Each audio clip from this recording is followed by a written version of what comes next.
All right, have made a decision on the syllabus to go from Descartes' second meditation to Bertrand Russell's The Problems of Philosophy.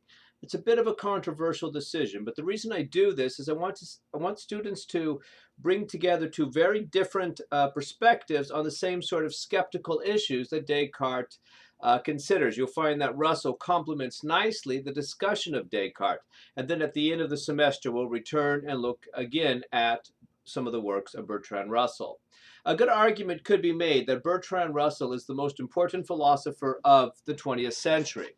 He's especially known for his work on logic, which underlies the information technology that was so crucial in the 20th century and continues to be so crucial in the 21st century. He is extremely important, and his work is extremely diverse. He's very important in different areas of philosophy, also a bit of a sociologist, and a brilliant mathematician. So there's quite a and logician. There's quite a combination of works that he was involved in.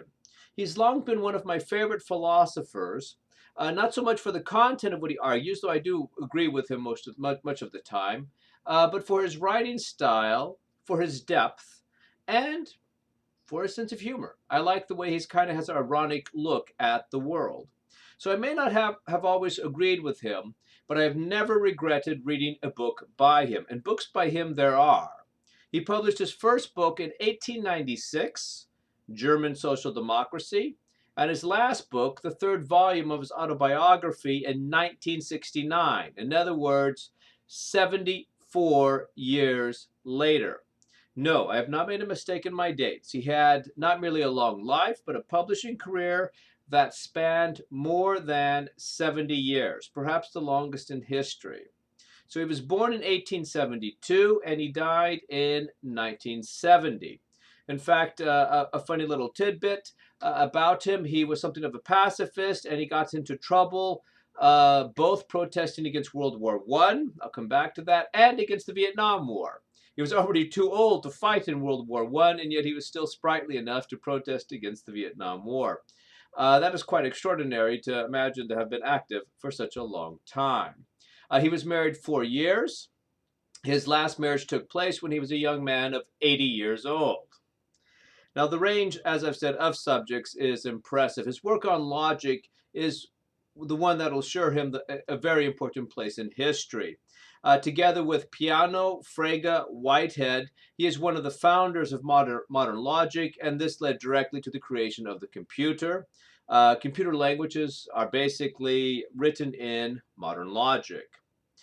Now, I've mentioned his war record. He was sharply critical of the British position in World War I, as were many people. Don't run together World War I and II.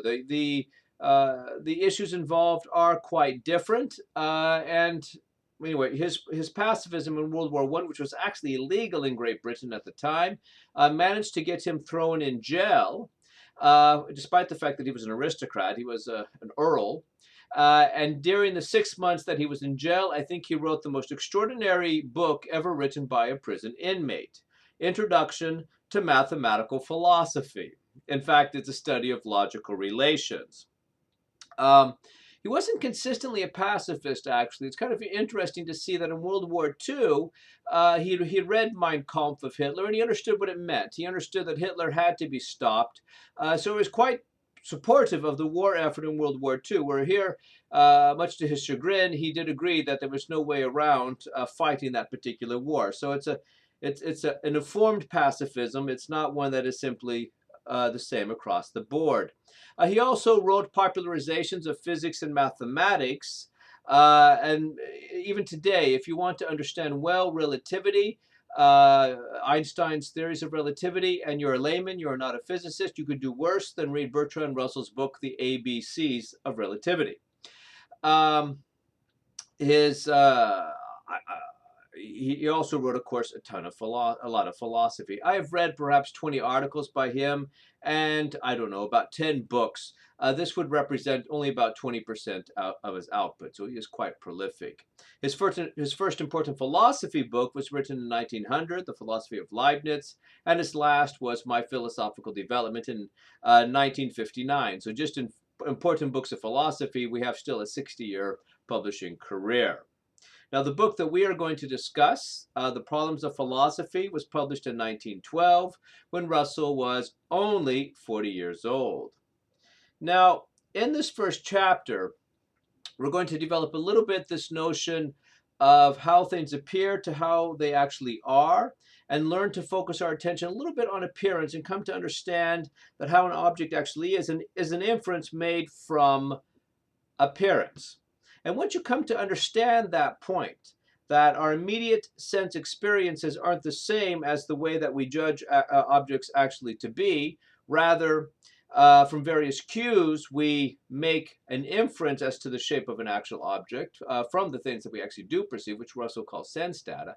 You can begin to understand what an artist is doing and why an artist is concerned with appearance. It gives, I think, an excellent insight into part of the artistic activity. And at the same time, you can understand much better visual illusions, because visual illusions play exactly with the fact that we really don't see what we think that we see. If you wish to make somebody who is short appear much taller than somebody who is tall, it is very easy. You make the back of a room where one of the sides of it is much lower than the other. But because we actually don't see rectangles, we infer that if it's the back of a room, it's a rectangle. You simply put the shorter person on the side where the roof is sloping downward, and you put the tall person on the side where the roof is sloping upward, and the short person will appear taller than the tall person.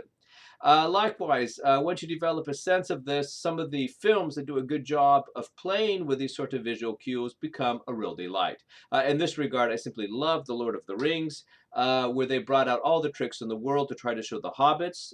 For those who haven't seen the film, the hobbits were very short, about 3'6", and they were often interacting with people who were of normal size, about 5'8" to 6 foot.